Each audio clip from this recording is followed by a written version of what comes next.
Alright, today we are working on a 13 Wrangler Rubicon JK. I checked YouTube to figure out how to get a fender off these things, just to kind of get an idea before I started. But all I find is people pulling their fender flares off, which is extremely easy. So I decided I'd make a video on how to get the actual metal fender off, which is quite a project. This Rubicon's been in an accident. Most of the parts have gotten blown off for me, but like I said, trying to get the fender off was a little bit more difficult than the actual flare. So I can just show you guys where all the fasteners are and what I had to take off to get this fender off, so that you can have an idea on what you're doing. And it's like I said, it's pretty tricky. Okay, so we've got a tab on the front of the fender here, which is bolted from the inside of the 10mm. You got a series of 10mm bolts going across the top of the fender, and this little mount, there's a really super long one for some reason. Another one here. You have to take the cowl off, so with that the windshield wipers have to come off.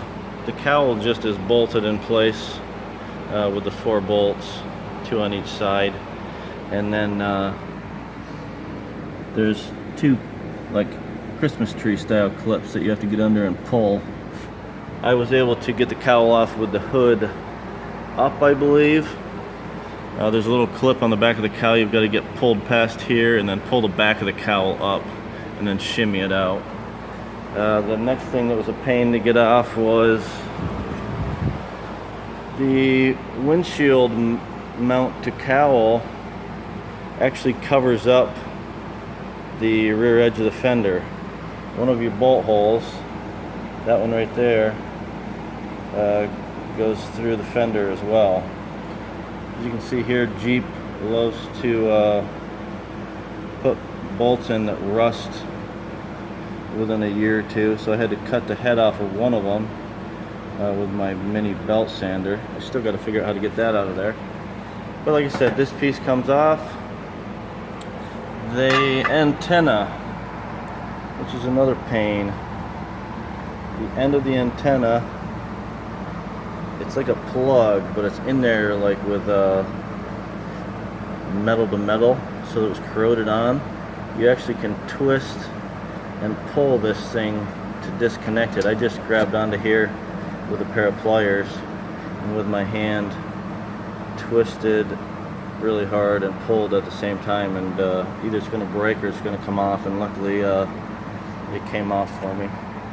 On the inside of the fender edge, you've got another 10mm there inside the door jamb, and a 10mm inside the bottom edge of the door jamb.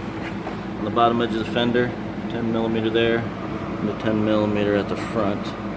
I had to take the rock rail off of this, being that it was a Rubicon and it's the 10th anniversary. It sits right over top of these front 2 bolts. There's really not much to taking the rock rail off. There's a 13mm bolt here, 13mm here, and then 2 tiny little 10mm bolts, which I didn't think was very much holding this massive rock rail on, but I guess it works. So we should be able to pull this fender off of here. Let's see if it'll come off. Alright, and set it on the floor here.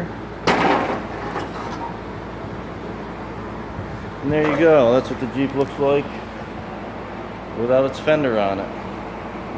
Alright, I would say that I do this every day. I take cars apart and put them back together every day. Do collision repair work in between, but I would say it took me a good solid hour to get that fender off of there. And that was just because I already had the whole front end off because of all the other damaged parts I was working on. So I would say if you're attempting to do a set of fenders on one of these Jeeps, you better set apart, I don't know, a good Saturday if you're taking your time, plan on a weekend, because it's not fun, especially if your bolts on the windshield there don't want to come out. All right, hope this helps somebody. Good luck.